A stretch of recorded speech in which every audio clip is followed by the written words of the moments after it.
Ah, OK. Oui, OK, je sais où. Ah, c'est un petit bout. Oui, je Mais, sais. Je sais, oui. En volant Mais, Ontario, je connais ça. mais ça se fait bien. Ça se fait bien. ouais, à la vitesse que j'ai roulé là, Ouais, c'est ça ton. Ben écoute, les fauteuils, ils sont pas si rapides que ça, là. Ils ont ça décidé de dépend, là. vitesse. Je dirais rien, mais oui, ça dépend. Mon ancien allait à 15 km/h. Maintenant, ils vont à 12, à peu près. Ah oui, mais ça dépend. Ils peuvent aller plus vite. Ça dépend. Ouais, ça dépend. C'est OK. Toi, je comprends. T'as-tu le boosté, c'est ça? Non. Je connais rien. Je connais rien. OK. Mais, Euh, De quoi tu parles? ah, OK. Ouais, ouais, je vois ça, là. Et puis, ben non, ben oui, c'est vrai, il y a moyen de l'augmenter. Ouais, oui, mais je connais pas ça. Jean, t'as une question? Moi, je sais que mon fauteuil en quatrième, il Oui. roule à 20 kilos. Et tabarouette, 20. C'est bon. Non, pas vrai. Oh, oh. 10 kilos. 10 km? Ouais. Ouais. 10 OK. kilos. Ouais, puis toi, Luc, t'es dans le 15, je suppose. Non, moi, je connais rien. Aïe, aïe. Moi, je connais rien. Moi, je suis innocent. Ah, Oui, je vois ça. Je vois ça. Je vois ça. Et- Monsieur B, Oui. vas-tu pouvoir prendre un petit 10? Si c'est possible, ou ça va être obligé d'être un 5 parce que j'ai reçu des documents par la poste. Ah oui. Tu as reçu des documents par la poste. Ouais, mais à soir, on a un invité. On a le Arrête, député. arrête. Harold Oui. Lebel. À 8 heures, ouais, c'est sûr qu'il faut essayer. Qu'à 8 heures, on soit prêt pour lui parce que sûrement qu'il y a un horaire changé, lui, là. Un député, habituellement, ça trouve des horaires changés. d'accord. Mais sinon, c'est pas grave. J'essaierai de rentrer ça dans 5-6 minutes, là. Ouais, Mais ouais, à peu près 5-6 minutes. Là. Et puis, ben, du moment Là, qu'on a. on n'est pas live encore, hein? Non, non, non. non. Et une Caroline. chance, là, une chance parce que faire attention à ce qu'on dit, là. Ouais, C'est pour ça, ouais. c'est pour ça OK. que. Et voilà. C'est pas. Euh, C'est pour ça, sinon j'aurais pas dit ça. Ah ouais, OK. Hey, absolument. tu nous avertis, hein, avant Ben d'être live. oui, ben oui, ben oui, ben oui, l'autre Oui, fois, oui, oui. oui. Hein. Écoute, on veut pas se ramasser dans c'est ça. Oui, oui, en venez ça, non, non. Moi, je vais commencer. Ouais, il est 7h30. Fait que là, c'est le temps de commencer. Fait que Ah, je vais le mettre live. Je vais le mettre live. tu vas appeler ton moteur? Oui, Mazar, il est prêt là. Il me regarde. Il dit, hey, il est 7h30, mon homme. Je dis, OK. OK, pas trop de jokes sur Mozart, OK, à soir, parce que c'est D'accord. un invité spécial. OK, merci. OK, d'accord. Eh non, je Luc, dirais pas ça. Inquiète-toi pas, là, Caroline, là, je dirais pas ça quand M. Lebel va être là. Là. Je suis pas assez cave, non. Je suis pas assez Non, non, cave. non, non, mais il va réécouter l'émission plus tard, puis il va entendre le segment avant lui, là, parce que c'est juste pour Oui, dire. OK. sûrement. Ben, inquiète-toi pas, là, je ferai pas le cave. Je vais peut-être l'air d'un. C'est ça, mais je le ferai pas. Pas de problème. Puis toi, M. Donc, B, là, tu ris de moi, fait que ça. en ce moment, ben, peut-être un petit peu. Peut-être un petit peu. Mais quand même, nous, on va se rendre directement pour mettre ça live. C'est ça le problème. Hein? On met pas Ah, trop de. je suis allé dehors, là. J'ai dit, oups, l'ordinateur t'a pas allumé, là. Je me dépêchais là. Ben, c'est ça. Moi, les 25 habituellement, là c'est sûr, il était 32. Mais c'est pas là. Il n'y a pas de perfection là-dedans. Je suis pas un poste de radio, malheureusement. J'aimerais ça avoir une grosse équipe alentour, que tout le monde me dise, les signes. Mais là, il y a juste Il y a juste Mozart, tu sais. Mais Mozart, je ne sortirai pas trop ce soir. Il est là, il nous regarde. Il nous regarde. Mozart, il est habillé comment, là? Ben, là, on n'est pas live encore, là. Mais ça sera pas long dans 2 secondes, OK? Oui, mais Mozart, il est habillé comment? Costume de bain, tu sais, costume de bain. Wow! Hey, il va se faire bronzer là. Bon, vous êtes prêts? 1, 2, 3. On s'en va en live présentement. Ouais, on est en live, là. Oui. Donc, oui. Excellent. Bon, ben, mes chers amis, bienvenue. Là, je vais juste ouvrir le. Ouais. Mozart. Notre intro. Ça sent bien ça. Fait que, donc, vous êtes prêts? On y va. 1, 2, 3. Oh. Il y a de quoi qui manque? Tu partages la cloche? On recommence, mes chers amis. On recommence. Donc, j'ai oublié de partager. Oui, prise 2. OK, 1, 2, 3, go!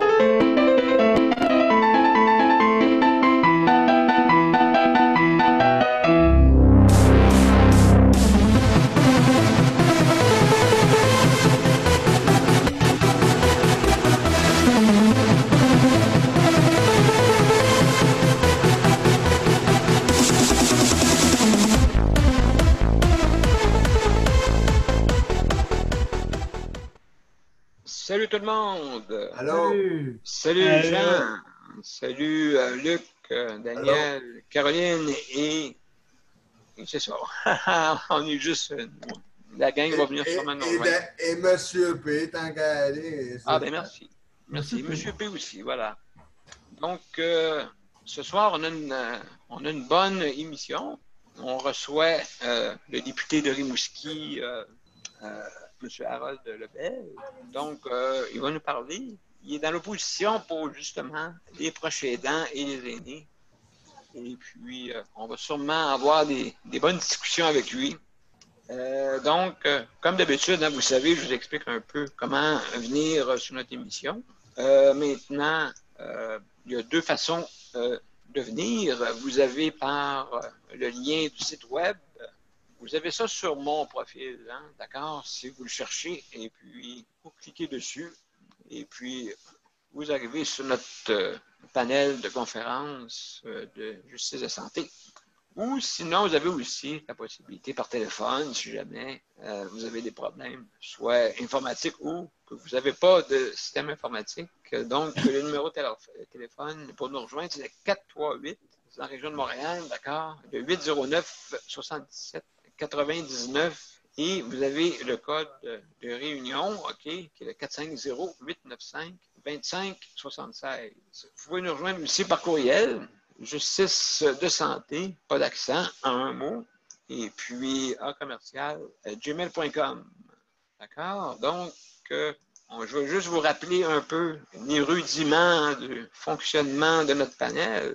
D'accord? Donc, vous avez en bas un participant, vous cliquez dessus et automatiquement, il y a une fenêtre qui va s'ouvrir à votre droite. D'accord? Et puis, vous avez également main levée. Quand vous voulez poser une question, vous cliquez sur main levée et à tour de rôle, vous allez pouvoir poser une question. Pour ceux qui font des chroniques, et ainsi de suite, ou ça peut être en général. Donc, bonsoir Nicole, comment ça va? Bonsoir, ça va bien. Bon, excellent, merci. Avez-vous chaud, vous autres? Moi, non, je suis dans la nouvelle section de mon CHSLD, fait que ici, c'est climatisé. Ah, OK. Mais je sais qu'il y en a qui ne le sont pas. Mm-hmm. Je sais qu'il y en a qui ne le sont pas. Pas des farces. Oui. Puis, je sais qu'il y a des solutions, mais là, ils se sont pris peut-être un petit peu trop à la dernière minute. Ouais. Donc, à ce Comme d'habitude. Comme d'habitude. Oui, bien, il avait été averti depuis le mois d'avril, au moins, en tout cas. Oui. Bon, tout arrive en même temps, hein, comme on dit, le ciel est tombé sur la tête et justement, on a un coup de chaleur. Maintenant, Qu'est-ce que je voulais dire? Non, juste pour revenir à notre fonctionnement, donc, vous avez, les chroniqueurs ont 5 minutes, et puis ensuite, 1 minute pour, vous avez une question, OK, ou une intervention, c'est 1 minute. Il y a quelqu'un qui joue avec quelque chose juste avant. Fermez vos micros. Fermez vos micros pour pas que j'entende vos bruits de fond. Très, très, très important. Parce que quand on parle, on entend tout ça. C'est très difficile à ce moment-là de faire des bonnes entrevues. Parce qu'avec le bruit, je sais qu'il y en a là, des fois qui répondent au téléphone ou ça peut arriver. Là, donc, c'est mieux de faire garder le micro fermé. Puis quand vous l'ouvrez, pensez à le fermer après hein, pour pas justement qu'on ait de la quinquaphonie. D'accord? Donc, ce soir, comme je disais tantôt, on a le député Harold Lebel, et puis que j'ai rencontré plusieurs fois dans les commissions. Donc, c'est un monsieur très, très sympathique, et puis ça nous fait plaisir de le rencontrer. Et nous avons Harold qui s'en vient nous rejoindre. Donc, sûrement qu'il va être content, c'est son député de son coin. Salut Harold, comment ça va? Ah, l'audio n'est pas ouvert encore. Et puis, donc, qu'est-ce que je vais faire? C'est que je vais faire un peu le tour de tous les points. Salut Harold, ça va bien? Oui, on a M. Harold Lebel ce soir, fait que bienvenue. Il va venir vers 8 heures. Et puis, excellent. C'est ton député à toi? Oui. Oui, OK, parfait. Bon, ben, excellent. Au moins, tu vas être dans un pays connu. Mais maintenant, donc, comme on dit, je voudrais féliciter, comme d'habitude, les gens qui sont dans la santé, pas les gens, mais le personnel qui est dans la santé et l'entretien, comme toujours. Hein. Merci pour votre bon travail pour nous aider. Parce qu'on a besoin, il paraît qu'il manquerait 10 murs. Donc, on est loin, là. Et nous aussi, nous voulons remercier le Conseil de protection des malades pour son appui, et aussi HVD, Handicap Dignité. Et aussi, sans oublier mes condoléances, parce que je ne sais pas si vous avez remarqué, mais il y a beaucoup de monde qui décède, me semble. Je sais qu'il y a un CHSLD qui n'a pas donné les vrais chiffres. Mais en tout cas, écoutez, juste pour vous dire aux familles, aux proches là, de ces gens qui sont décédés, ben, mes sincères condoléances. Je sais, je vis dans un CHSLD et plusieurs parmi notre panel ont des personnes qui vivent en CHSLD. Fait que on est sur le qui-vive un peu, là. En tout cas, pour ça. Fait que, juste à souligner, hein. Et donc aussi, on a un nouveau thème. Je sais là, que j'ai entendu parler de la ministre, là, Marguerite Blais, elle a un thème qu'elle voulait changer. Nous autres, je trouve ça cute, c'est Caroline qui a sorti ça tantôt, pas tantôt, l'autre fois. Assistant psychosocial, je sais pas qu'est-ce que tu en penses, ce beau mot-là. Il me semble, moi, je trouve ça cute. Il me semble que c'est des assistants, ce monde-là. Maintenant, on va parler du maintien à domicile avec le CES HLM, avec Luc. Et il y a Tania. Tania qui est arrivée parmi nous, donc elle va pouvoir nous parler. Luc, si tu permets, je vais parler à Tania avant toi. Okay? Oui, il n'y a pas de problème, il n'y a pas de problème. D'accord? Donc, ensuite, santé mentale. Il y a José, peut-être si, je ne sais pas si ça va être là ce soir. Et puis, en tout cas, on va en parler pareil. C'est un sujet quand même important, je crois. Surtout là. Ensuite, l'entrée des proches aidants. Caroline, peut-être, va nous en parler un petit peu.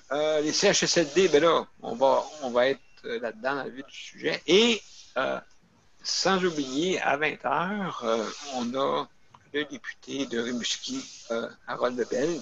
Donc, lui, il n'est pas de parole pour les aînés et les proches aidants. Donc, sûrement que du monde va avoir des questions à y poser par après. Je vous invite après. Maintenant, ensuite, on va parler aussi des résidences privées pour aînés, les RPA. ressources intermédiaires et de type, je descends de mon curseur, OK. On appelle ça les ARI, ARTF, on appelle ça des ressources intermédiaires de type familial. Et après ça, comme d'habitude, si on a un temps libre, on va pouvoir en parler. Donc, c'est ça qui est nos points de ce soir. Et sans plus tarder, Tania, est-ce que tu es disponible à nous parler?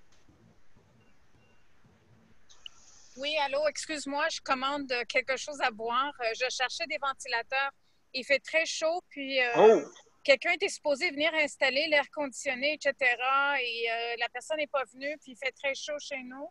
Et comme tu peux imaginer, c'est comme un four. Et je cherchais des ventilateurs, j'en trouvais pas chez Home Depot.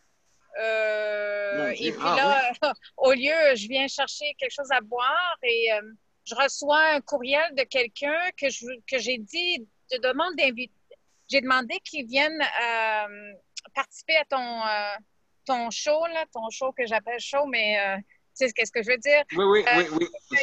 Il a sauvé sa mère, ben, il a ramené sa mère à la maison et puis il ne reçoit pas assez d'heures à la maison.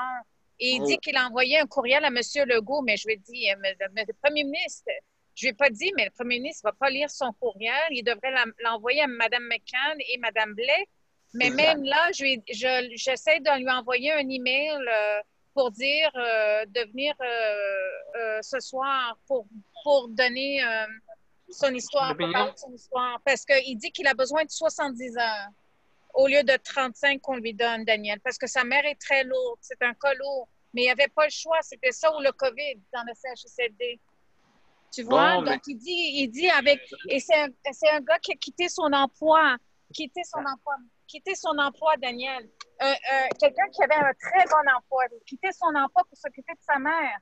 Il travaille plus. Et je pense qu'il ne travaille plus, en tout cas.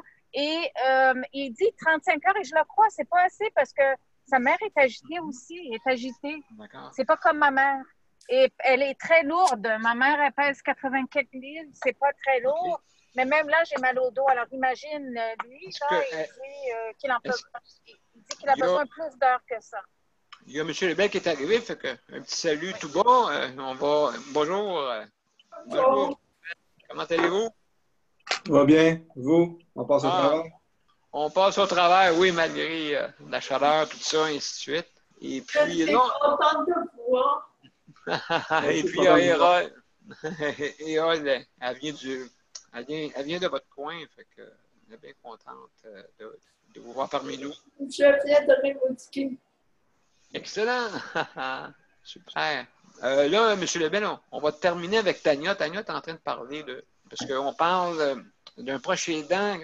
Qu'est-ce qui est arrivé? C'est que Tania, elle a sorti sa mère d'un CHSLD à cause qu'il y avait des cas de COVID. D'accord?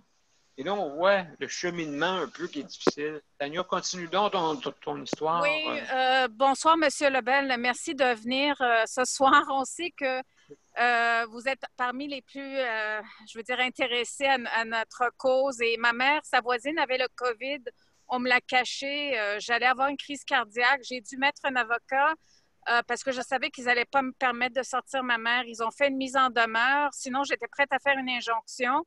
Et ma mère, par miracle, après 4 jours avec sa voisine qui est décédée le jour où ma mère est sortie finalement le 4 avril, je l'ai amenée à la maison, M. Lebel, mais ma mère, elle pèse juste 80 livres. Elle est mal nourrie depuis longtemps là-bas, selon l'hôpital juif, et déshydratée. Et j'essaie de ne pas poursuivre cette malnutrition, mais c'est très difficile de remonter la pente et on n'a pas d'heure du CLSC et le gouvernement n'a pas de plan d'action. On a besoin d'un protecteur des gens vulnérables, comme vous le savez, M. Lebel. Des gens, je ne dirais pas juste les personnes aînées, c'est les handicapés aussi. Je les mets ensemble parce que c'est des gens qui n'ont pas ils ne peuvent pas parler et personne ne les écoute. Et les CHSLD, là, on allait nourrir ma mère à chaque jour. Ils n'avaient pas les moyens. On payait toute sa pension. Son argent allait là. Mais la nourriture n'était pas assez bonne. Il y avait jamais des fruits. Jamais des fruits en 10 ans, jamais de fruits. J'ai presque jamais vu des fruits là-bas en 10 ans. Et je l'ai sauvé, mais là, c'est très difficile à la maison parce que moi, je travaille, je ne suis pas retraitée et j'essaie de suivre des cours et c'est ma vie personnelle, j'ai plus de vie. Oui, c'est pas, comme on dit, C'est c'est... vraiment un protecteur parce que le protecteur du citoyen et le curateur public, il n'y a personne qui surveille le gouvernement. Personne. Personne. Ben, je veux dire, ou ben, autrement dit, oui, je veux dire, oui, il y a quand même des organismes qui s'occupent de ça, sauf que ça avance pas assez vite, hein, c'est ça, hein, Tania? Oui, oui, oui. Mais je veux dire, le protecteur du citoyen, il vient juste d'annoncer, Oui, exact. Daniel, qui voulait faire un genre d'enquête, mais c'est un peu tard. Il me semble, bon, mon amie, sa mère est morte à Notre-Dame-de-la-Merci du COVID. Elle toussait, on ne lui a pas dit. C'est tard. Il y a eu beaucoup de monde qui est mort. C'est vraiment tard, du protecteur du citoyen. Très tard. Oui, absolument, absolument. Donc, je vais juste... Tania, donc, on va... Il y a Monsieur Lebel, est-ce que vous voulez passer immédiatement ou attendre à 8 heures? Non, je peux aller comme vous voulez. Oui, est-ce que vous avez du temps devant vous? Oui, puis je ne m'attendais pas à ça. Ça m'impressionne de vous voir. Ça m'impressionne. Oui, mais vous savez, puis c'est pas une histoire de parti politique, l'ensemble des députés, on est pas mal, tout le monde un peu bouleversé par ce qui arrive. C'est une parenthèse que je fais, mais c'est quand tu es député, tu as des journées pleines d'activités, il va quelque part, plein d'activités, il va annoncer quelque chose, plein de choses. Et là, pendant cette période de COVID-là, on a été, en fait, du télétravail, où on a été à nos bureaux, et là, on s'est placé au téléphone. Et là, on a eu plein d'appels. OK. On a été obligé de s'arrêter puis d'écouter. Et ça, je dois le dire, ça a touché beaucoup de monde. Les témoignages comme Mme Tania, tantôt, ce qu'on entend. Tu sais, avant, on ne savait pas, ça roulait, puis on faisait d'autres choses. Mais là, on a écouté beaucoup. Moi, j'ai entendu beaucoup de choses là, pendant les 2 derniers mois et ça me bouleverse ce que j'ai pu entendre. Et j'essaie dans mon travail de ne pas en faire un débat partisan. J'essaie d'expliquer à la ministre, d'expliquer au gouvernement que là, maintenant, il faut s'arrêter et comprendre ce qui se passe. Exact. C'est pas facile parce que la politique embarque toujours, les médias nous demandent toujours des réactions et le petit débat politique se place, mais il faut éviter ça au plus possible et revenir à l'essentiel et répondre à des questions comme Mme Tania et moi, j'ai Mme Saint-Laurent à Rimouski qui me parle souvent, qui est clouée à son fauteuil, qui a besoin de reposer aux bénéficiaires. J'ai plein de cas et ce que je souhaite le plus possible, c'est d'être capable, comme député, d'intervenir à l'Assemblée et de dire est-ce qu'on est capable de s'arrêter et de revoir de fond en comble la façon dont on traite les personnes aînées et les personnes plus vulnérables. Et ça, c'est difficile. Moi, j'ai déposé un projet de loi pour la protection des aînés. Ce qu'on me dit, c'est qu'il y a plein d'autres organismes qui font ça, mais en même temps, les autres organismes sont débordés par plein d'autres sujets en environnement, en plein de choses. Moi, ce que je vois actuellement, ça nous rattrape la situation des aînés, des personnes plus vulnérables. C'est comme si on les avait tout le monde placés dans des endroits. On s'était dit, on se ferme les yeux, puis ça va passer, de toute façon. Comme là, la canicule, on se dit, chaque année, moi, je reviens sur l'histoire de la canicule. Exact.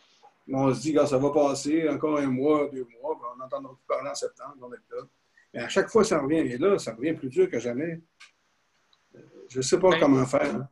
Justement, avec moi, là, 2 ans, j'avais fait une petite vidéo là-dessus, et j'expliquais justement, c'est le 23 juillet 2018. Fait que là, j'avais dit, il faudrait mettre des générateurs, OK, pour les endroits où est-ce que l'électricité n'est pas adéquate. Donc, là, je vois qu'ils veulent le faire, mais je pense que c'est un peu trop tard.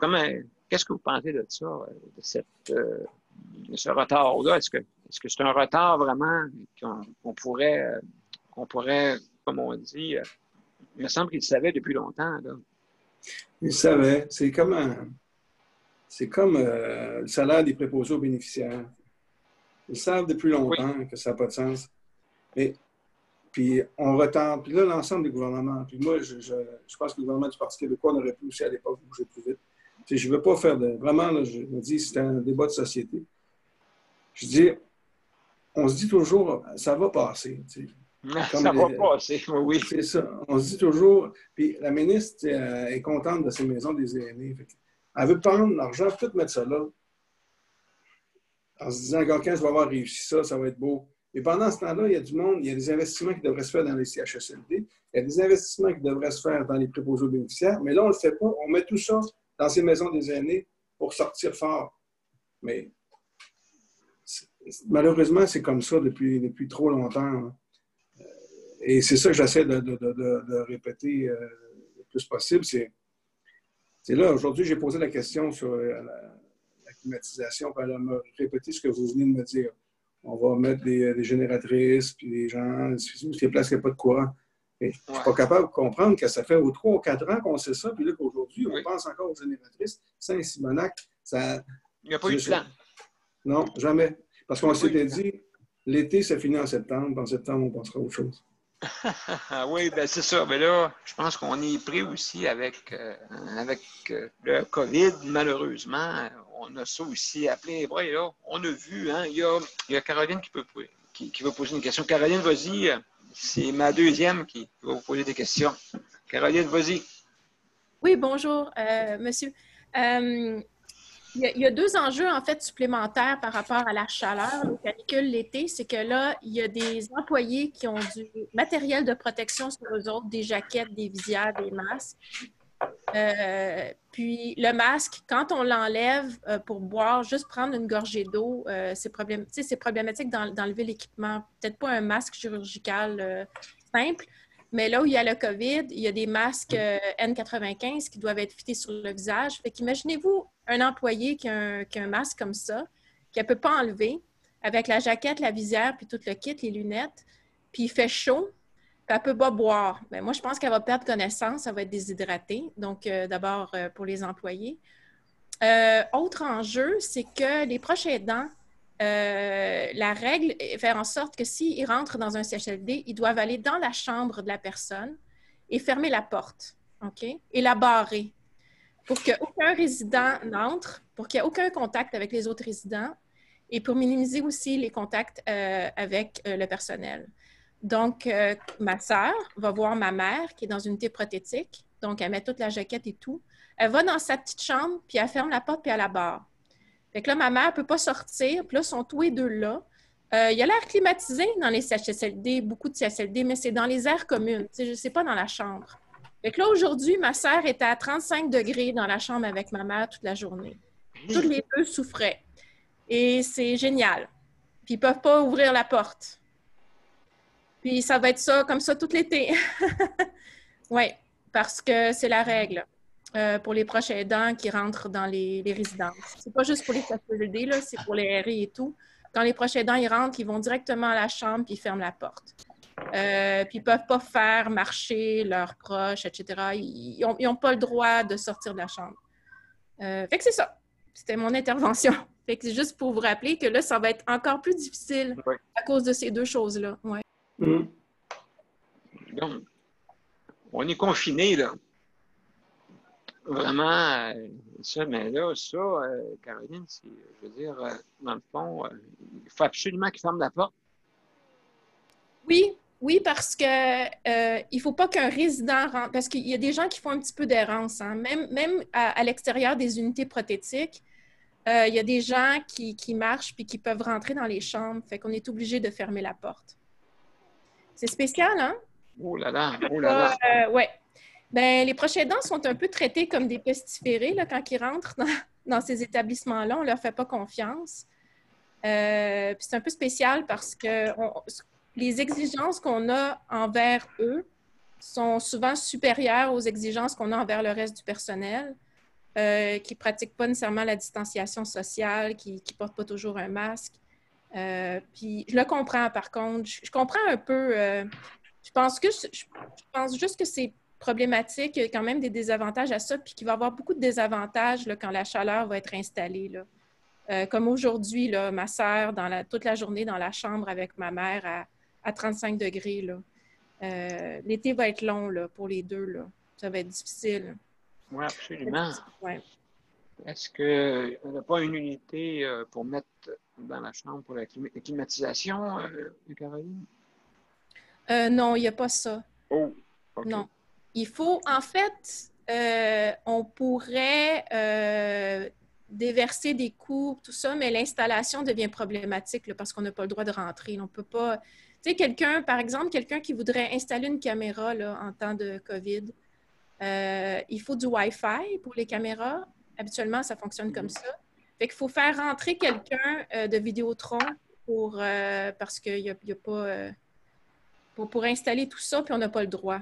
Fait que dans le fond, indirectement, on n'a pas le droit d'avoir une caméra parce qu'on ne peut pas faire installer le Wi-Fi. C'est une autre problématique, là. Ouais. Voilà. D'accord. Donc, Monsieur Lebel, est-ce que vous, dans votre coin, c'est problématique, les problèmes de climatisation? Je sais là, que vous êtes dans un endroit plus frais. Non, à Rimouski, tu vois, l'an passé, j'avais posé beaucoup de questions, puis il n'y a pas eu vraiment de cas là, dans les coins isolés. Mais je peux comprendre, là, je suis à Québec, là, puis actuellement, dans mon appartement, je n'ai pas de climatisation. Déjà là, on se parle, puis je le sens. Puis j'imagine les proches aidants avec on ferme la porte en plus. Je peux comprendre. Puis en plus, ça me semble, on m'a expliqué, ça me semble assez compliqué. Si tu amènes un ventilateur ou un air climatisé, il ne faut pas que le ventilateur pousse le vent dans ton visage. Il ne faut pas qu'il pousse le vent vers la porte parce qu'il y a des gouttelettes éventuellement du COVID qui pourraient... Fait que là, juste l'installation, il faut comprendre la dame qui vient de parler, l'installation est compliquée. Et actuellement, personne n'est là pour aider, pour soutenir les familles. Si personne n'est là pour répondre à ces questions-là, tout le monde est un peu débordé. Et j'ai de la misère à comprendre comment on n'est pas capable de mettre en place juste peut-être un téléphone ou des fois juste un service pour que les familles qui ont des questions à poser comme ça appellent, disent, gars, moi j'ai une chambre à telle place, on a fermé la porte, qu'est-ce que je peux faire? Puis là, avoir un coup de main, j'ai de la misère à comprendre qu'on n'est pas capable d'installer ça, faire ça. Je comprends, ouais. On dirait qu'actuellement, le système est tellement centralisé que les directions dans les régions ou ils attendent les consignes d'en haut, puis ils ne font aucune initiative. Oui. Ils attendent la consigne. On dirait que deux poids, deux mesures. Hein? On dirait le gouvernement en haut et les centres intégrés en bas. Et puis, je ne comprends pas, ça n'arrive pas au plancher. Il me semble que ne faut pas mettre tout le tort là, sur la ministre parce que, dans le fond, elle donne un ordre, mais ça n'arrive pas en bas. Qu'est-ce qui se passe? Pourquoi? Des fois, c'est l'inverse. Moi, je connais Mme Turcotte, là, qui est présidente des usagers au CHSLD à Rimouski. Elle connaît ça. Elle est arrivée dans son CHSLD. CHSLD avait peut-être une vingtaine d'années. Là, elle est rendue à 60.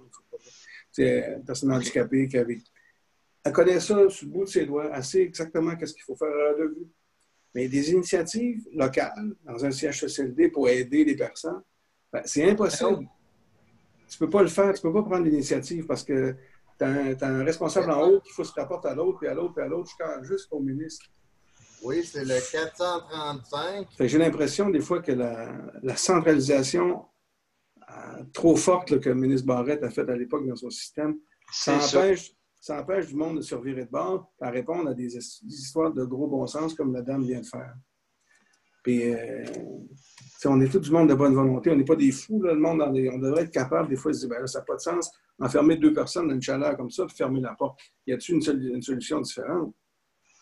Moi, c'est ce que je demande. Là. Je sais bien que tout le monde est débordé, puis je ne veux pas accabler la ministre plus qu'il faut, mais là, il faut penser aux gens qui vivent les situations. Absolument. Donc, il y a du monde qui veut vous poser des questions. Il a commencé Nicole. Nicole, tu avais une question à poser à M. Lebel. Oui, bonsoir, M. Lebel. Bonsoir. Je pense que je viens de l'Abitibi. Je pense que vous connaissez notre ancien député. François Gendron. C'est en plein ça. Bon ami à moi-même. Ah oui, vous n'êtes pas chanceux. non, non, Ah! non. Ah! Je suis très, très chanceuse. Écoutez, ma question est, de quoi vous pensez de les soins à domicile? Comment devront-on organiser dans l'avenir les soins à Bonne question. domicile? Bonne question. Moi, je pense qu'il faut aller vers ça. Je n'ai pas les chiffres par cœur, j'ai un petit TDAH à gérer. Mais on me dit que dans les budgets au Québec, pour l'hébergement des aînés ou des gens qui ont besoin d'hébergement, le montant là-dedans qui est consacré au maintien à domicile, c'est autour de 17 à 18 %. Quand on compare avec la Suède, c'est autour de 45-50 %. Les Français même. Hein, fait qu'il y a le Danemark, c'est encore plus haut, je pense que c'est 55 % au maintien à domicile. Fait que je trouve que là, on voit exactement l'erreur qu'on a faite dans le passé.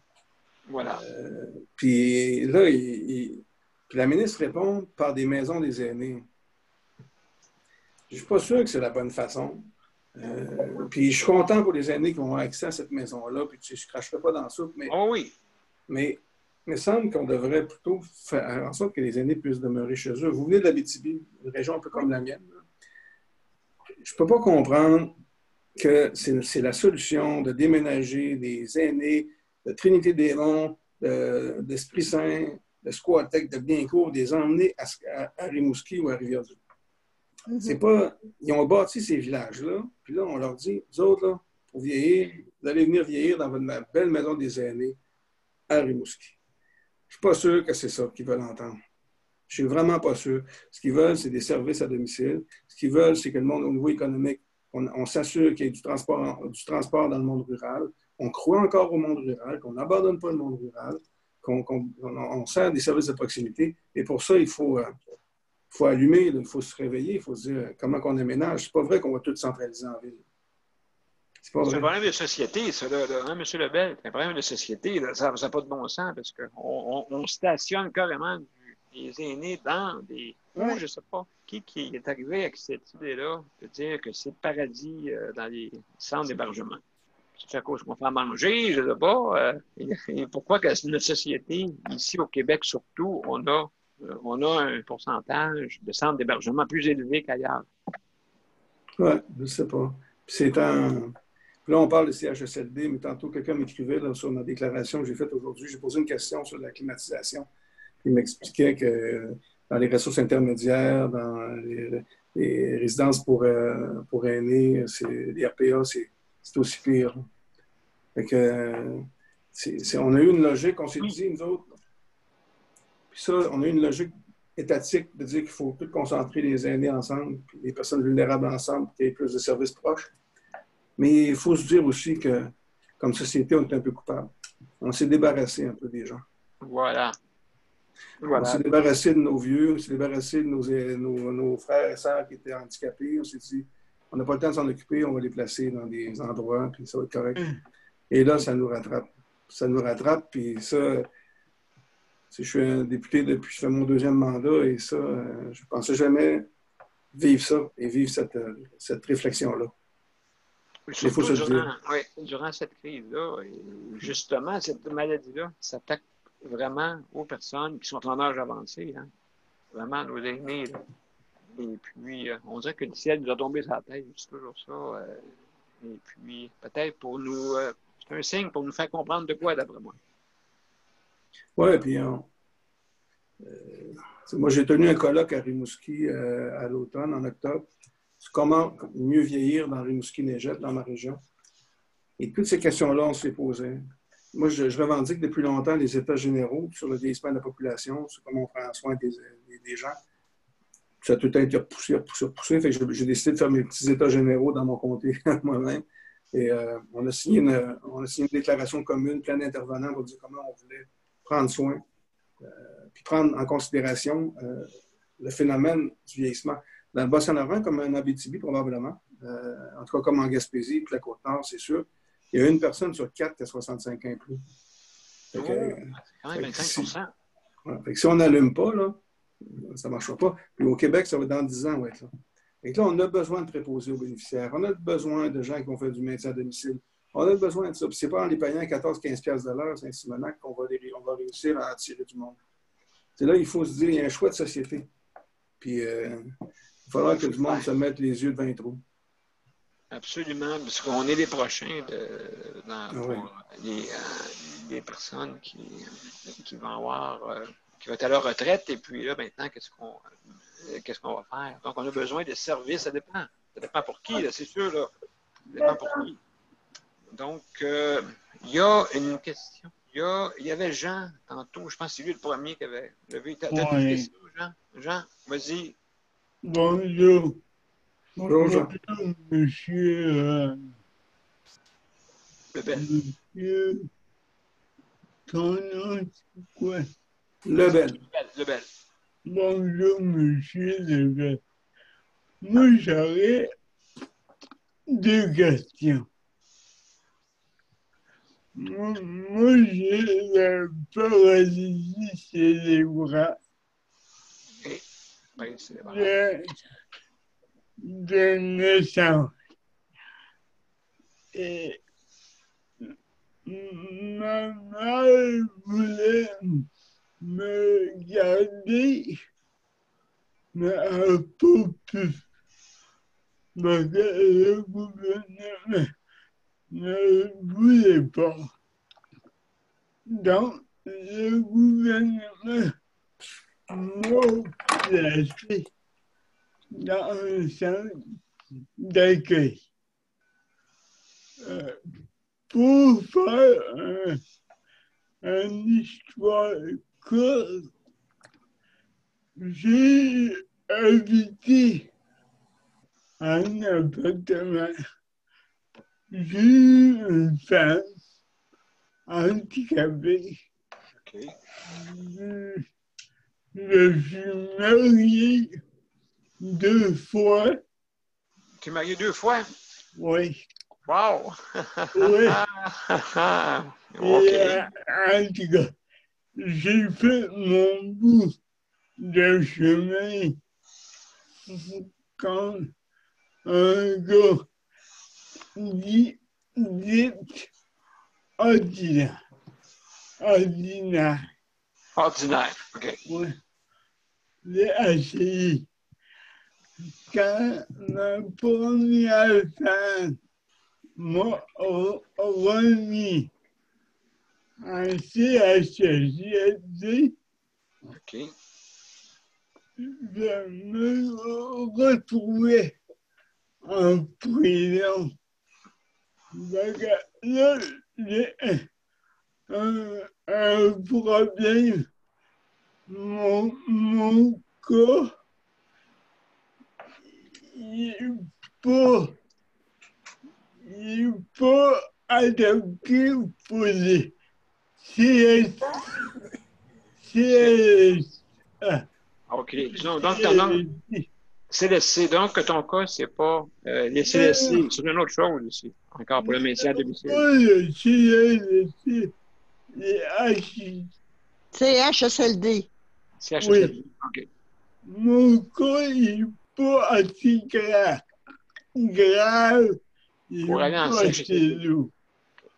Moi, je veux aller en appartement, mais je n'ai pas le droit parce que je demande comme 50 heures de service. Donc, OK. je ne sais plus où je vais avec ça. Et en plus, aussi, on vient avec le coronavirus.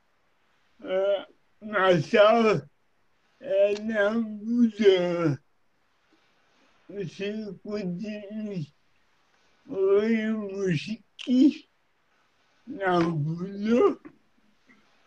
Et elle a donné le hockey. Oh. Bénévole Jean, ta question, c'est quoi pour M. Lebel? Est-ce que tu veux savoir pourquoi que le maintien à domicile, on n'a pas d'heure qu'il nous faudrait, c'est ça? Oui. Qu'est-ce que vous en pensez, M. Lebel, de ça? Le maintien à domicile, malheureusement, il n'est pas adéquat. Hein? On ne va pas, comme au Danemark, exemple, qui peuvent nous donner du 24/7. Non. Daniel, Ouais. je pense qu'il voulait dire, lui, qu'il n'y a pas d'affaires, et pour lui, il n'y a pas d'affaires en CHSLD. Il voudrait retourner en appartement, Oui. mais ça lui faudrait, 50 heures de service. C'est ça. Mais vous savez, tantôt, je parlais de Mme Carole Saint-Laurent, qui est de Rimouski, qui, elle aussi, est clouée à son fauteuil, mais qu'elle demeure encore en appartement.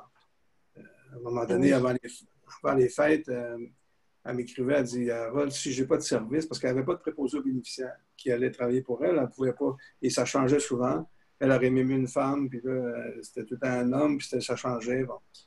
Fait qu'elle m'a dit, moi, c'est pas vrai que je vais le finir en CHSLD, puis là, elle était sur le bord c'était des allusions au suicide, là. J'ai essayé de voir, je l'ai appelé, je suis allé la voir, j'ai fait... bon, je pense qu'elle a trouvé une solution, mais à court terme. Mais ça n'a pas de sens que des jeunes adultes, comme vous, soyez gérés comme des aînés en CHSLD, dans des années où il y a des gens qui sont Alzheimer, ou des... et ça, tout le monde convient de ça. Et la ministre a dit, elle, ce qu'elle voudrait, c'est que dans ces maisons des aînés, il y ait des ailes, des coins pour les jeunes adultes.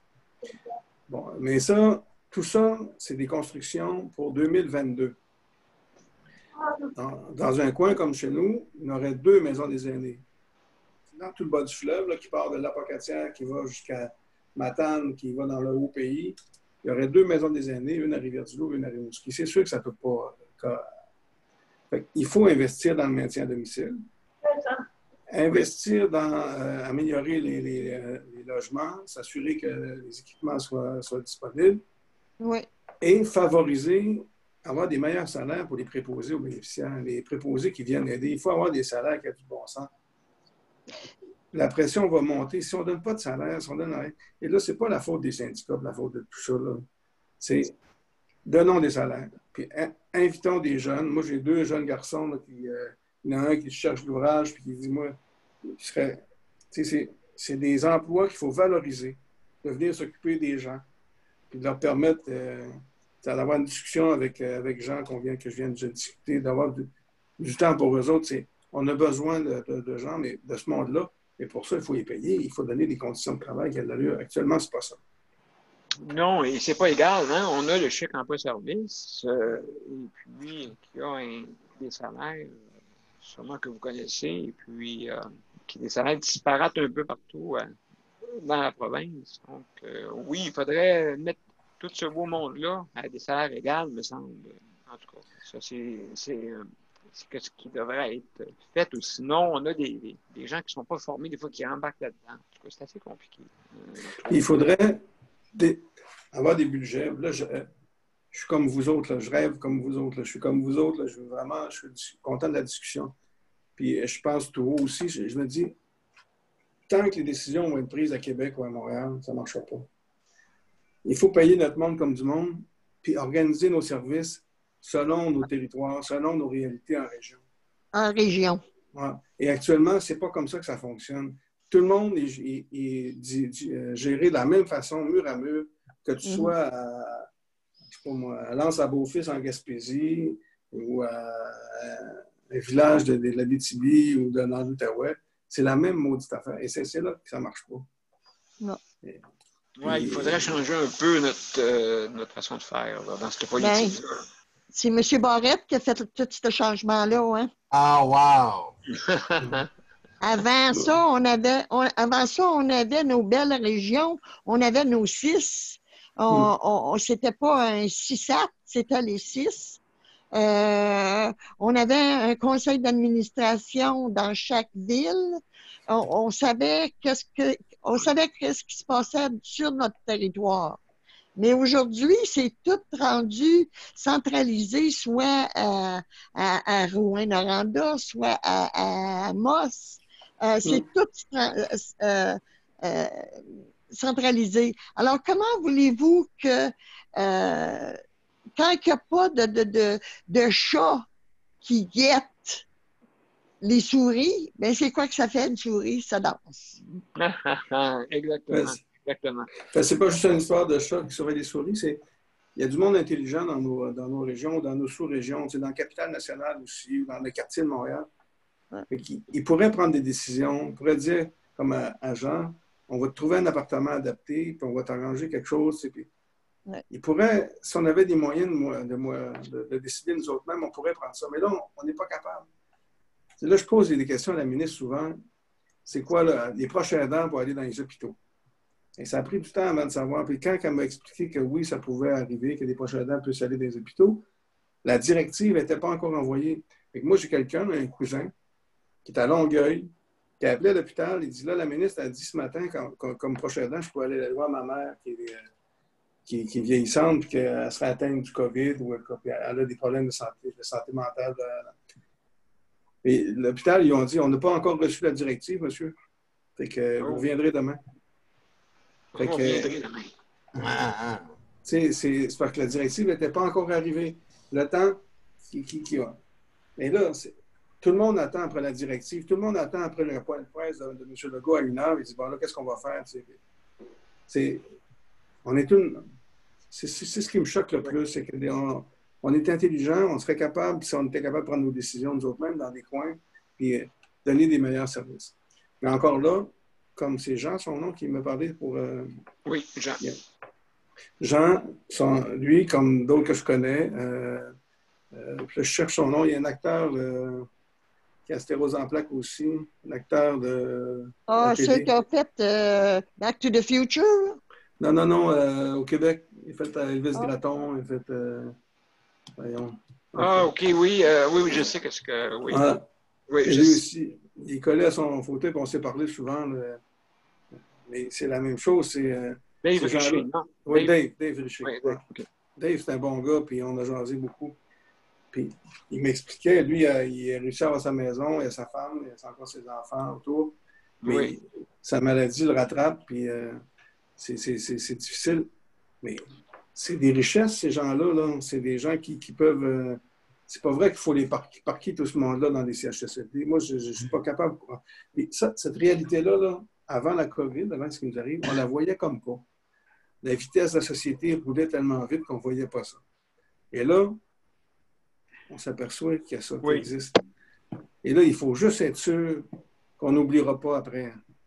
Qu'en septembre, en octobre, on ne commencera pas à vivre normalement. Absolument. Attends un petit peu, il y a Caroline qui voulait poser une question. Vas-y, Caroline. Oui, non, juste rapidement, parce que avant qu'on passe à trop de sujets quand Jean demande 50 heures par semaine, j'ai fait un calcul de ce que ça pourrait coûter, OK? Donc, 50 heures, mettons qu'il est payé par une préposée au maximum, le 24 de l'heure. Et puis, ça donne 4 800 par mois.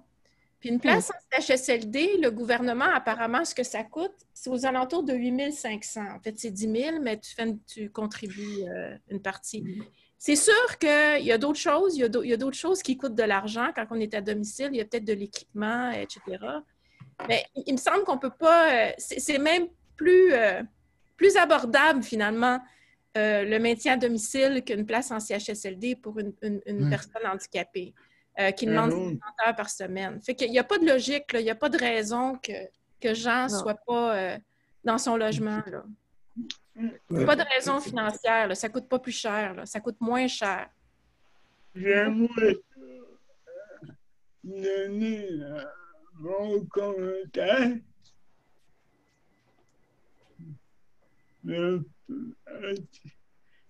C'est-tu à moi ou... Ben là, non, il y en a d'autres qui vont poser des questions, mais je veux dire, c'était... Es-tu d'accord avec ça? D'accord. OK, d'accord, pas de problème. Peux-tu juste compléter vite? Je vais essayer de faire super. Oui. Ça me touche beaucoup quand vous dites, M. Lebel, que c'est plate de déraciner les personnes de leur belle petite ville en région pour les amener dans des grandes villes. C'est quelque chose auquel je n'avais pas pensé parce que moi, j'étais à Longueuil. Puis bon, à Longueuil, c'est une grande ville avec 4 CHSLD.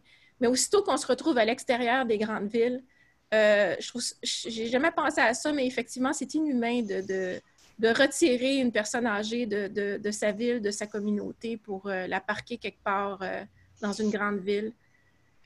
Puis on parlait de lenteur aussi, comment ça prend de temps pour que les choses se fassent. Puis on discutait de ça il y a quelques jours ici à Justice de santé.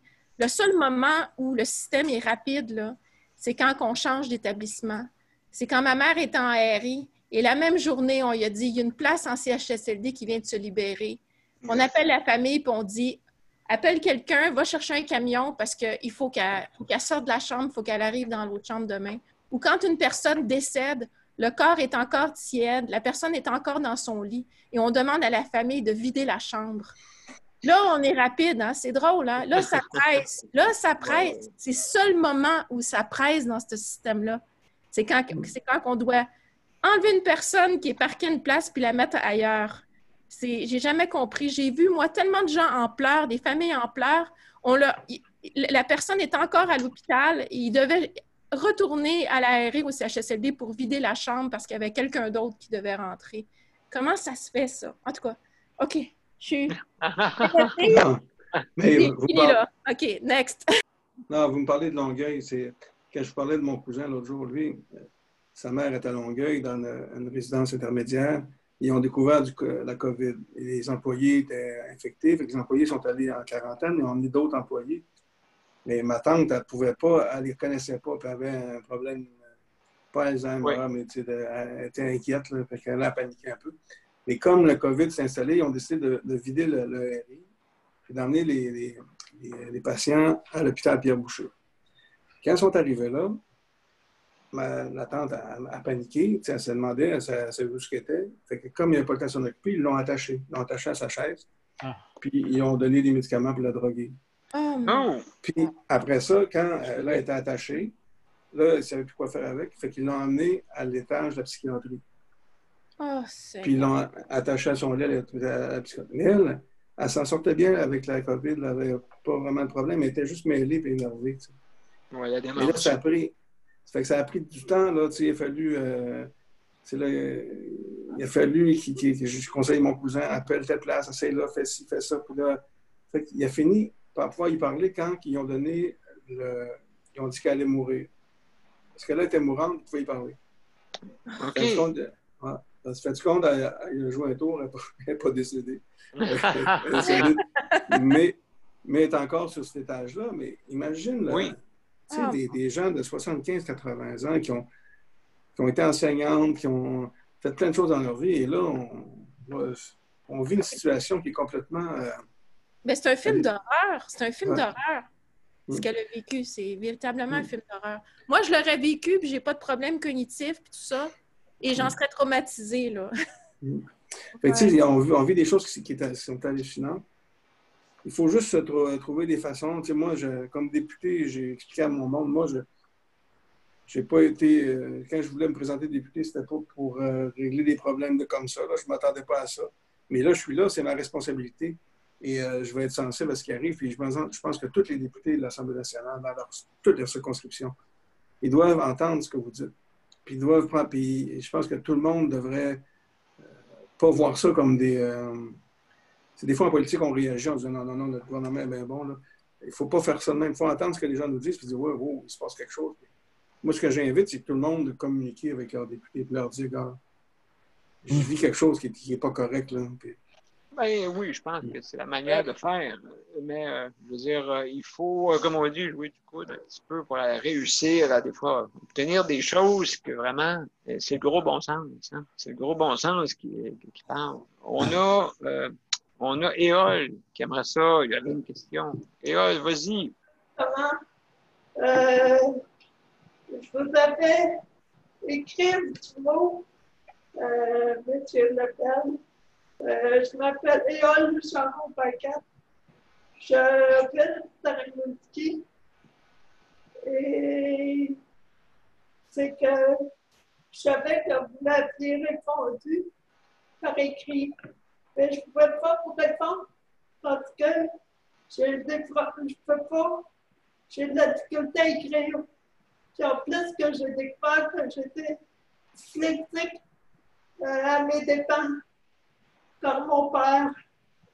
Puis, c'est plus facile pour moi de parler de vive voix que d'écrire.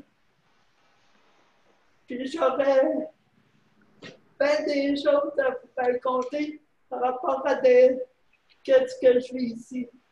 Au niveau de ma situation, de là où je suis. Ouais, j'ai entendu parler de vous. Christine Saint-Pierre, Madame Saint-Pierre, la députée libérale, parce qu'elle discutait avec vous. Exact. Puis Christine m'a appelé pour me parler de vous. Puis on a essayé de vous retrouver. J'ai essayé avec mon personnel de vous retrouver pour réussir à vous parler. Je suis content de vous voir. Et vous, vous êtes-vous à Saint-Fabien ou à Rimouski? Vous êtes à Rimouski, pile, en ville? Oui. OK. À la Roseraie, Okay. À la Roseraie. Oui. C'est ça, j'aimerais ça, prendre le temps de vous parler de vive voix plus précisément en détail là-bas.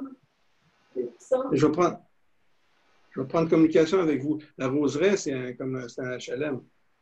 Oui.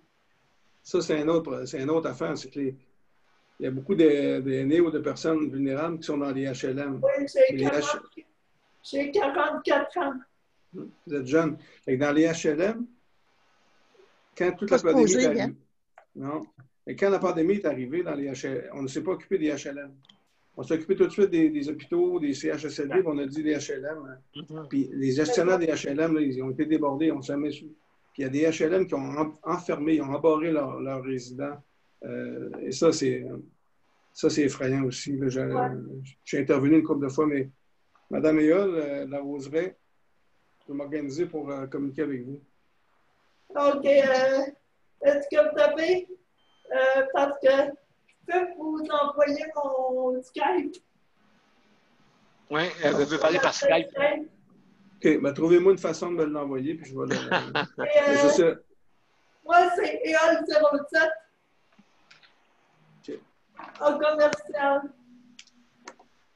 Ben, en fait, ben, regarde, je vais... mon courriel. Daniel, tu peux aider. Oui, ouais. Moi, je vais envoyer tes informations, Éole, OK, pour... C'est correct? Okay. C'est parfait, merci. J'ai envoyé ça à Thomas. Bon, parce que je ne peux pas écrire, je peux juste parler depuis quoi. Ben, pas de problème. Écoute, on va s'adapter, comme on dit. Mon Skype. Parfait, merci. Je suis content de vous voir. Oui. Excellent. Il y a Alberto, Monsieur Alberto. Comment allez-vous? Excusez-moi. Est-ce que vous êtes là? Oui. Est-ce que vous avez une question pour M. Lebel? Est-ce que vous entendez bien? On a de la misère un peu à vous entendre. Ah, un peu d'écho. Êtes-vous capable de mettre un petit peu plus fort votre micro? Ah, c'est possible, c'est mon micro qui ne fonctionne pas bien. OK, ben on va vous écouter. Moi, j'ai une histoire à vous raconter. Ça faisait 18 mois que ma mère était dans le CHSLD. C'était à cause du COVID. À la maison, je l'ai ramenée à la maison. Oui, ah oui? Oui, puis elle a des démence, elle est très lourde. Puis j'ai eu un lit de la CLSC, puis il manque des services dans le CLSC. La CHSD, comme le CLSC soutient la maison, ça fait pitié. Ils sont égaux dans ma tête. Ils sont égaux dans ma tête. Les deux font pitié. J'ai fait 18 mois dans le CHSD, c'était l'enfer avec le service. Il n'y avait aucun service, elle criait. Il y avait... Pendant le lockdown, il la laissait crier pendant des heures et des heures et des heures dans sa chambre, ma mère. Puis après ça, j'ai forcé de la sortir le 15 mai. Puis je l'ai à la maison. Maintenant, elle crie, elle a démence. Elle a 87 ans, ma mère, elle a démence. Elle crie, elle est mêlée des fois. Puis maintenant, le CLSC, c'est la bataille une autre fois de se battre avec des services à la maison. Il faut faire tout toi-même. C'est l'enfer. J'ai changé un problème avec un autre problème. OK, donc oui, c'est ça. Donc, c'est le retour à la maison, mais vous n'êtes pas outillé pour ça, si je comprends bien. On a eu le lit, mais on n'a pas tous les services qu'il faut avec le CLSC encore. Et c'est pas suffisant. Le CLSC, M.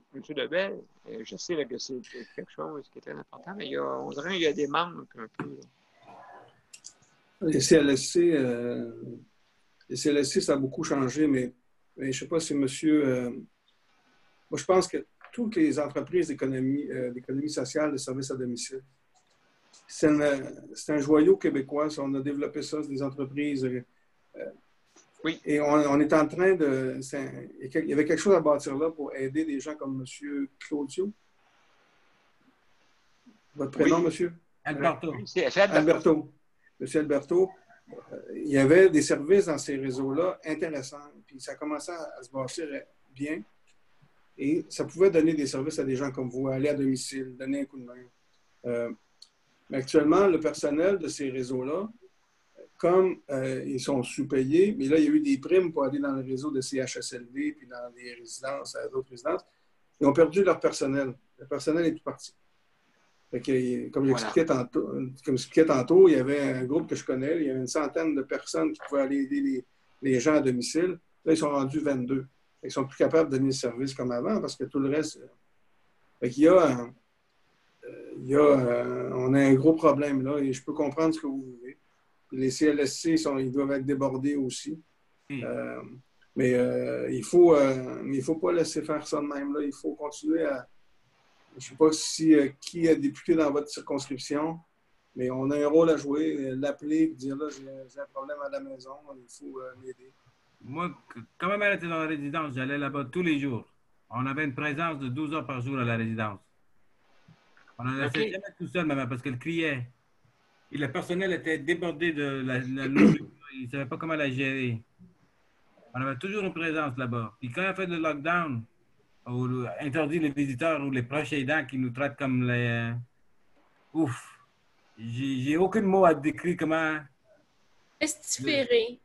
Traités comme des pestiférés. J'ai jamais vécu ça dans ma vie. Nuisibles, ouais. Jamais.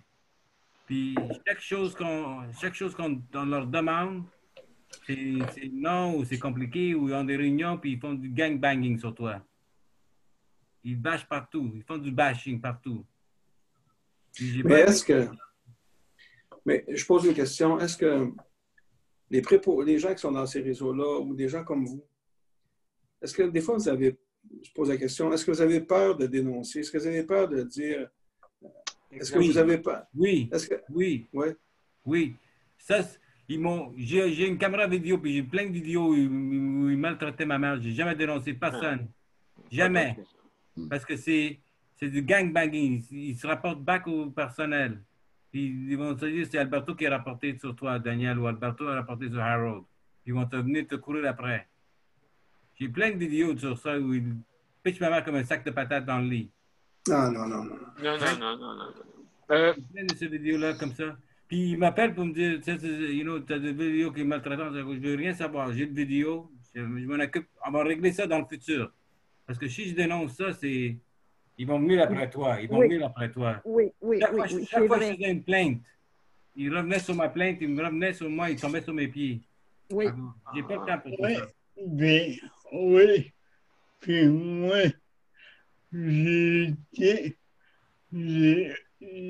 voulu m'en aller. Tu as voulu t'en aller? On m'a dit, va-t'en. Bon, mon Dieu, c'est très expéditif. Mon Dieu, comme réponse. Ouais. Mon Dieu, juste pour vous dire, moi, ça, là, écoutez, moi, les représailles, là, c'est le dernier de mes soucis. Il faut pas... oui, c'est ça. Mais il faut dénoncer. Il faut dénoncer. Moi, je dénonce. Mais ça marche pas. On me fait parler la bouche. Ouais. Oui. Moi, j'étais obligé de prendre un avocat et on m'a répondu si tu prends un avocat, nous autres, on en a un qui est plus fort que toi. Ah, ah, ah, ah. Bon, donc les menaces de mon père est plus fort que le sien, c'est ça? Ah, Oui. ça, c'est dégueulasse. Et moi, monsieur, Lebel. Lebel. Lebel. Lebel, je me sens comme brimé. Et moi, ça fait 2 ans, j'essaie de pied à TVA pour me plaindre OK, puis on pour part. des choses. On m'a répondu, mais monsieur, il est trop tard. On a pris le dossier.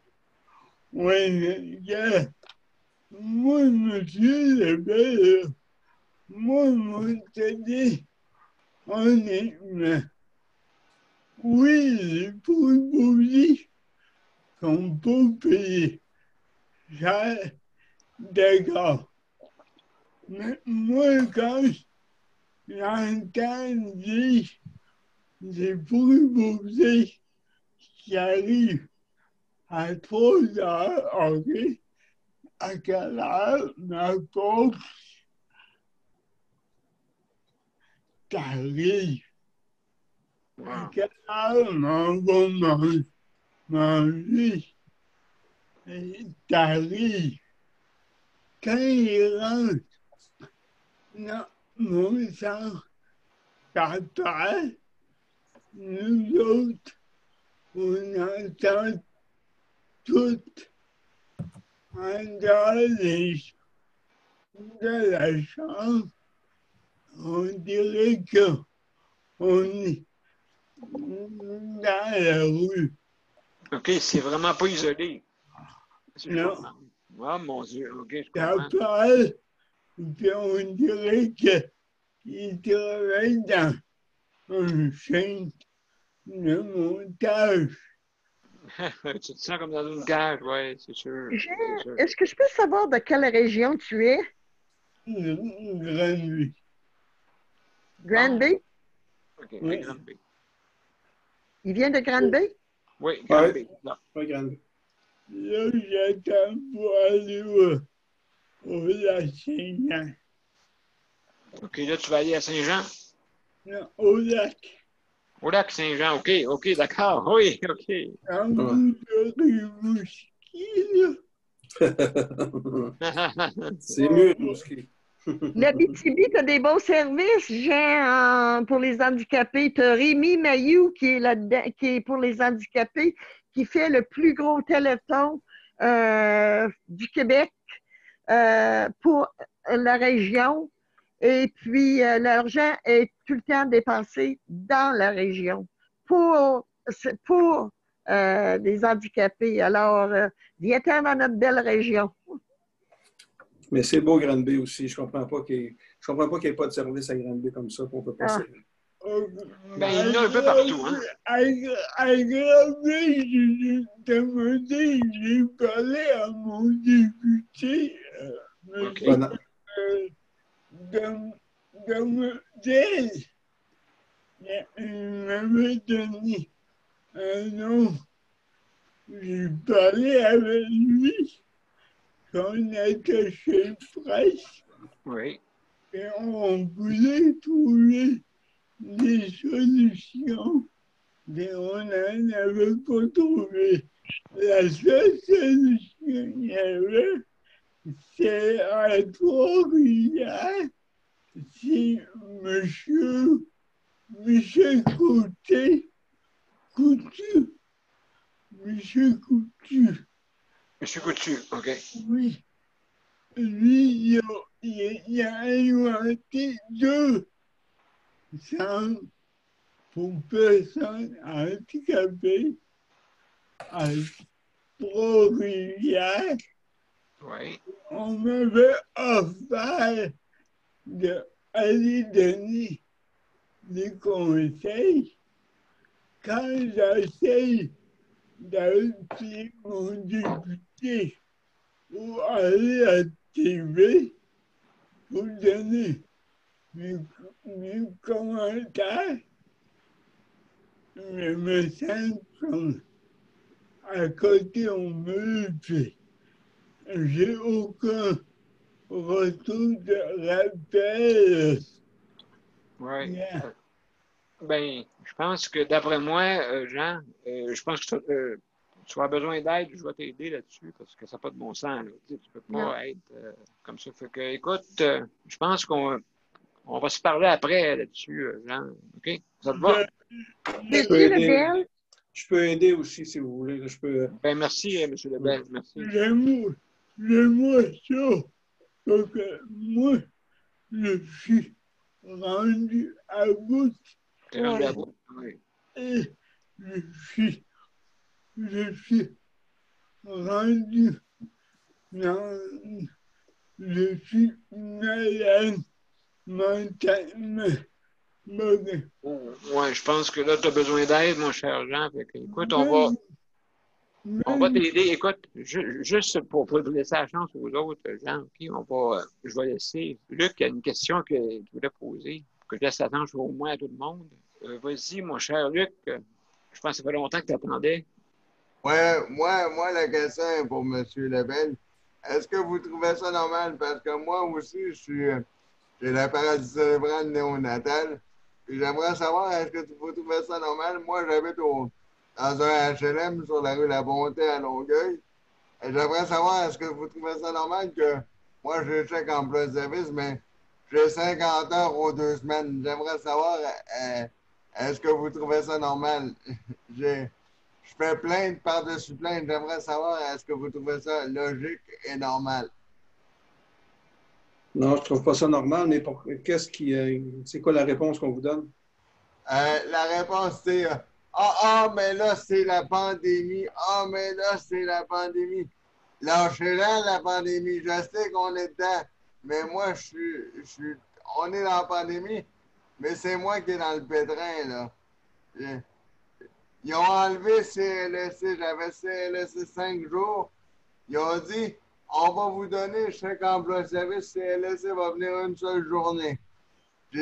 Ma préposée de chèque emploi service a dit, oui, je vais le faire. Ils ont dit, parfait. Ils ont donné juste 25 heures par semaine pour donner mes services au grand complet. Me faire à manger, me lever de mon lit, me donner mes services d'hygiène. Tout ça, 25 heures pour me faire mes repas, pour m'emmener à l'épicerie et tous les besoins quotidiens, m'emmener faire mes services d'hygiène, ce qui veut dire aussi m'emmener à la salle de bain. C'est pas normal. Mais puis cette dame-là qui fait ça, qu'est-ce qu'elle fait du reste de son temps? Elle l'envoie à d'autres clients? Non, elle a juste moi, mais elle a dit que elle a juste moi, mais elle dit le reste, là, elle a dit, je le fais, mais tellement que je suis coincé, elle a dit, je le fais, mais elle a dit, le reste, je fais du bénévolat, là. Elle a dit, je suis payé pour 50 heures aux 2 semaines, mais elle a dit, 25 heures par semaine, mais elle a dit, le reste, elle dit, je compte plus mon temps. Elle dit, c'est juste pas en bon québécois, pour pas te laisser dans la M comme maman que je reste pour t'aider, parce qu'elle a dit, je serais même pas obligé. Elle dit, je le fais pour t'aider.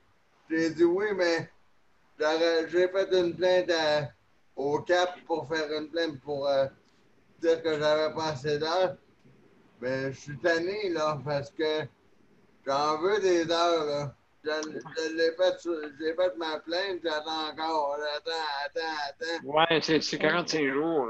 45 jours ouvrables. Mais moi, je me demande, est-ce que c'est normal? Parce que moi, mon député à Longueuil, c'est Denis Trudel. Puis moi, je me pose la question, est-ce que c'est normal? Parce que j'essaie d'appeler monsieur Monsieur Trudel, parce que moi aussi, j'ai le goût de parler avec Groupe TVA, parce que là, j'en ai assez. J'en ai assez de ne pas avoir de temps tout le temps à course dans le bain, hein, ouais, les ronds allumés, puis à la course pour manger, puis c'était stressé, là. J'en peux plus, là. C'est combien, Luc, le taux horaire, vous autres, à Longueuil? Ah, ben là, avec le 8 vu que c'est considéré comme besoin essentiel, c'est 15 $ et 66 cents de l'heure. Ouais. Donc, on a une différence. Qu'est-ce qu'on peut faire avec ça, M. Lebel, pensez-vous, avec une différence entre le chèque emploi-service qui est épouvantable, là. Je sais qu'on a augmenté ceux du public, mais on est rendu une grosse différence. Là. 15 et 66, ça, c'est juste pendant le temps de la pandémie. Après ça, ça va retomber à 15 et 50, à 14 et 50, là. Eh mon Dieu. C'est quoi j'ai un blanc de mémoire, là, j'ai un blanc. Il y a pas un groupe là, à Québec qui s'organise pour essayer de gérer un peu ça, les chèques emploi-service. Oui. Ben, il y a le groupe A6, OK, qui veut faire le 27 avec Jonathan Marchand et Marie-Claude Lépine, qui veulent faire ça, justement. Parce que j'en peux plus, là. Il manque d'heures, là. J'en peux plus, là. Je n'irai pas dans un CHSLD. Moi, j'habite dans un HLM sur la rue La Bonté à Longueuil, là. Tu me feras pas aller dans un CHSLD, puis c'est pas vrai. Puis même ici, le HLM où est-ce que je suis, ils considèrent ça comme un CHSLD. Ils voulaient même pas que je sorte de ma maison. Mais vous, votre député, à qui vous devez travailler, c'est pas Trudel? Je ne sais pas que vous demeurez exactement à Longueuil, je ne connais pas assez de... Oui, c'est soit... c'est pas... Excuse-moi, c'est Catherine Fournier. C'est Catherine, OK.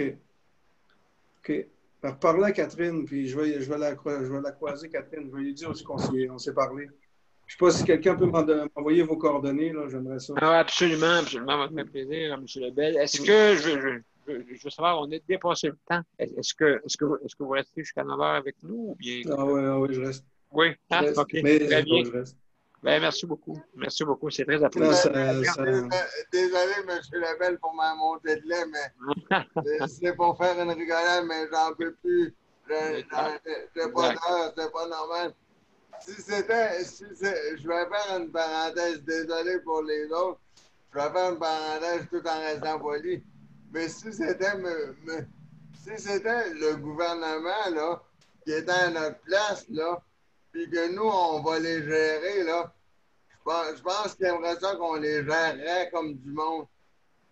C'est le fun d'être assis sur leur belle chaise, hein, mais si ça serait nous qui seraient assis sur leur belle chaise, là, bien rembourrés, là, à je sais pas combien de piastres, là.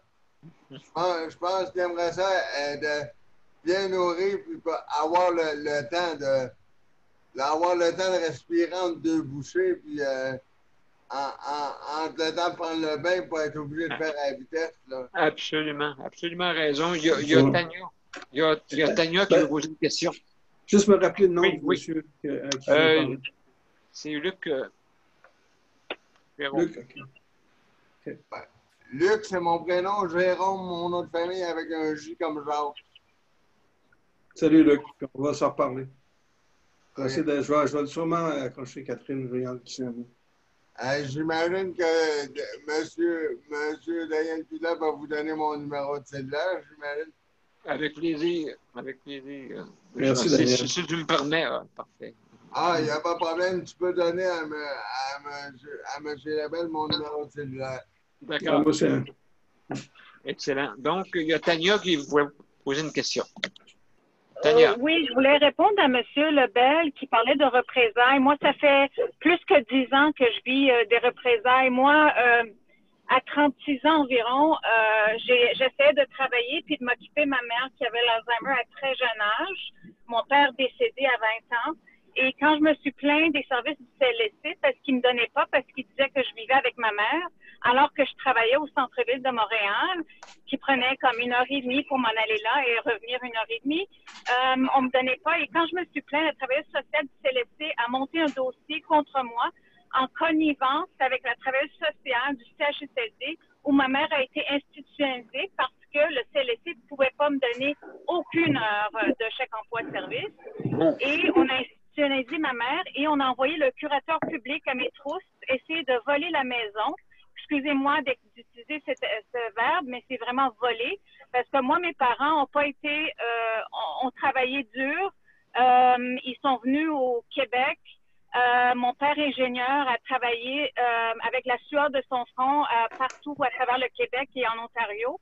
Après impôt, il a acheté une maison, sa seule économie, et le curateur public voulait prendre la maison et voulait prendre la personne de ma mère. Ça m'a pris 12 000 $ pour la défendre contre le curateur public, à cause de quoi les travailleurs sociaux qui sont capables d'écrire n'importe quoi dans leur dossier et devant le juge, et j'accuse le système de justice aussi qui accepte ça comme preuve, et moi, je ne peux rien faire parce qu'une préposée qui fait du commérage avec la travailleuse sociale, ça vaut de l'or, une preuve irréfutable devant un juge. Alors que moi, un professionnel qui est crédible, oh ben, je ne peux rien parce que je ne peux rien faire contre ces notes dans le dossier. Alors, on a essayé ça comme représailles. Et ensuite, quand je me suis plaint qu'on ne basculait pas la chaise roulante de ma mère, elle avait une syphose. Ma mère aurait pu s'étouffer. Ça a accentué sa syphose. Les préposés refusaient de la basculer, la chaise. C'est très simple, M. Lebel. Et on est venu après moi. On a envoyé le commissaire aux plaintes du CHSLD semi-conventionné contre moi. Et j'espère que le projet de loi va adresser ça.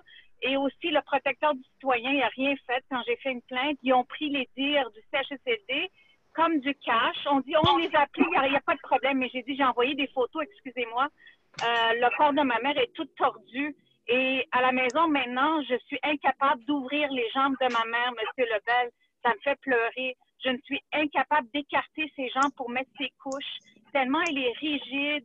Ses jambes ça fait peur. Et ses jambes sont comme, sont pas croches, sont difformes. Oui, difformes. Imagine, Daniel, je ne peux même pas ouvrir ses jambes pour mettre sa couche.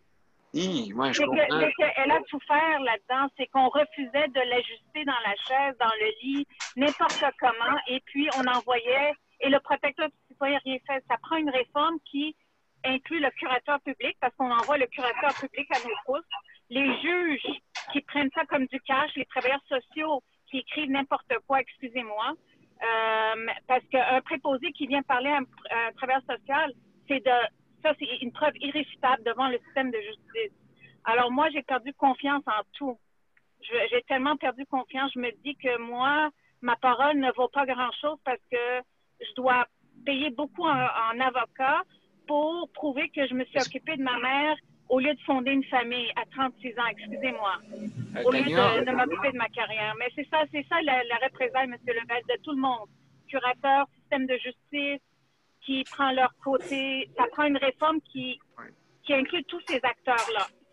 Oui, est-ce que vous pensez, M. Lebel, qu'on est dû pour une réforme totale de notre système de santé? Oui, mais c'est clair. Ce système de santé, en même temps, dire qu'il faut tout réformer, je veux dire, le système a eu tellement de réformes de ce temps-ci, puis une réforme, le temps que ça se passe, mais où ce que je suis certain, c'est que il faut revoir la façon dont on traite les personnes les plus vulnérables qui sont dans le système de santé et les aînés. Ça, moi, je suis convaincu de ça. Et comme disait Madame, moi, j'ai participé à la commission qui a adopté la loi sur la maltraitance. Oui. On a fait un bon bout. Là, la nouvelle ministre Blais veut comme... Et à chaque fois qu'on avance là-dedans, ce qu'on comprend, c'est qu'on a beau mettre en place des systèmes pour lutter contre la maltraitance, mais tant que les gens ont peur de porter plainte parce que tout le monde se tient dans le réseau puis font en sorte que si quelqu'un porte plainte, on y cogne ses doigts, puis ça donne rien. Ça donne rien de faire des belles lois puis de bien paraître à la télé, mais si personne n'est capable d'avoir accès à faire une plainte puis à avoir des enquêtes, ça donne rien. Moi, j'ai proposé un projet de loi pour créer un protecteur des aînés et des personnes plus vulnérables. Oui, bonne idée. Quelqu'un qui va être indépendant, parce que quand l'Omerta, un commissaire aux plaintes dans un 6 ou dans une résidence, son lui, il est sur le ou elle est sur le payroll du ministère. Fait que, il n'est pas indépendant du ministère. Il est pas, puis les gens savent, ils se connaissent tous dans le réseau, ils savent qui est qui parle à qui. Puis, fait que personne n'ose parler. Fait que, moi, ce que je pense qu'on devrait se donner quelqu'un de complètement indépendant, qui va entendre, comme ce soir, qui pourrait être en ligne pour entendre des affaires, puis partir et dire, là, on va aller vérifier, on va aller faire enquête. Puis, je n'ai pas besoin de demander la permission de la ministre ou du sous-ministre ou du directeur président de la C, du 6. Ouais. Moi, je pense qu'on est rendu là. On est rendu à avoir un vrai protecteur des aînés, des personnes plus vulnérables dans le réseau de la santé. Mais à chaque fois, j'ai déposé le projet de loi, il est là. Si le gouvernement voulait le prendre, l'analyser, l'adopter, il pourrait le faire. Mais il y a beaucoup de résistance dans le réseau. Le monde a peur dans le réseau. Ils ne veulent pas trop brasser ça. Là, la protectrice du citoyen a annoncé qu'elle a fait une enquête là, sur la gestion des CHSLD. C'est bien, mais elle a plein d'autres choses aussi à faire. C'est bon. Mais on vient de faire un petit bout de commission là, sur le nouveau projet de loi de la ministre Blais. Et, il y a M. Rochelot, qui vient plus de bout de Sherbrooke, là, qui est dans genre. Non, pas Sherbrooke, dans Laurentides. En tout cas, il nous a fait un rapport un peu de lui, comment il avait vécu ça, la gestion des plaintes dans les CHSLD ou dans le réseau de la santé. C'est l'omerta. Tout le monde a peur de parler parce qu'ils ont peur d'avoir des conséquences. Là, que leur mère ou leur père soient maltraités parce qu'il y a quelqu'un à parler.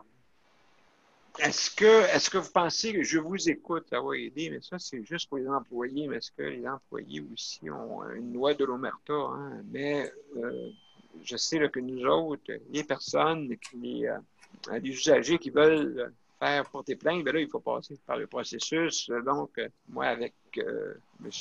Paul Brunet, justement, Maître Paul Brunet, on était là aussi à la commission là, pour essayer d'organiser que les commissaires, on trouve, qui ne sont pas assez indépendants.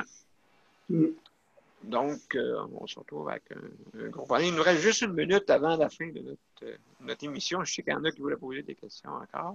Mais je peux revenir la semaine prochaine, si vous voulez. Puis, mon Dieu, mon Dieu. Oui. Merci. Oui, Ben, merci. Oui, merci. Mon Dieu. Puis je vais jongler à ce que j'ai entendu aujourd'hui. Puis je vais voir ce qu'on peut faire. Oui, vous avez peut-être revenir avec des réponses. OK, je comprends. Monsieur Lebel, oui. Est-ce que vous pourriez aussi regarder un peu sur pourquoi que les CLSC ont été formés et pourquoi que c'est les GMF qui sont rendus, qui ont quasiment pris la place de nos CLSC. C'est le service ambulatoire qui a quasiment pris la place de nos CLSC. Je trouve ça très, très dommage parce que nos CLSC, là, c'était une formule gagnante. Parce que c'était... Comment ça va, Éole? Bon, ben, dans un instant, il y a Éole. On s'en parle. Oui, on va s'en parler. Donc, juste un petit moment, je vais juste parler avec Éole. Bon, ben, tu t'en vas? Oui. Bon, ben, bonne soirée. Bon, je vous donne les informations. Mon Skype à M. Lepel. D'accord, je vais m'arranger avec ça. Sans problème. Bonne soirée. Merci, Éole. Hein? Bonne soirée. Donc, Jean, c'est parce qu'on est rendu à la fin. Faudrait Monsieur Lebel, il va revenir, qui dit vous voulez revenir la même journée ou on va se confirmer avec votre attaché de presse? Avec Thomas, mais ça pourrait être la même journée. Oui, ça pourrait être la même journée. Bon, parfait. Okay. Merci on verra mon Skype à M. Lebel. Pas de problème. Hey, merci, Paul. Mais c'est moi qui vous remercie. J'ai appris beaucoup. Je ne m'attendais pas à ça. Je ne m'attendais vraiment pas à ce genre d'activité-là, mais je suis vraiment... ça me touche beaucoup. Puis on va... Je sais pas, je suis pas... Il n'y a pas les solutions à tout, là, mais de vous entendre, ça va m'aider. Ben, en tout cas, ben, merci beaucoup. Et puis, donc, on a notre thème de fin. Fait que, comme tu t'en vas chercher Mozart. Monsieur Mozart. Donc, Donc, on va faire écouter ça, puis après ça, on va terminer avec ça. Donc, juste... À côté de Jean, il y a un X, je pense. Oui, c'est pour dire quelque chose.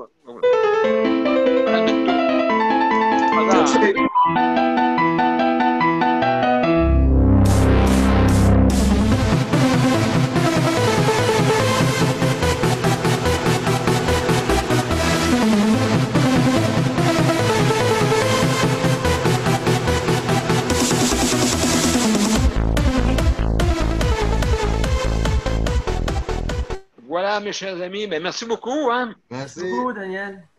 Merci, à la prochaine. Merci, Daniel. Ouais, Merci, M. à Lebel. demain, Bye. à demain, bien entendu. Merci. Bye. Bye bye. Bye bye. À demain. Salut. Bye bye. Bye. Bye, merci. Bye. Salut tout le monde. Bye bye. Bye bye. Merci, M. Lebel et Daniel. Ok, bye. Bye bye.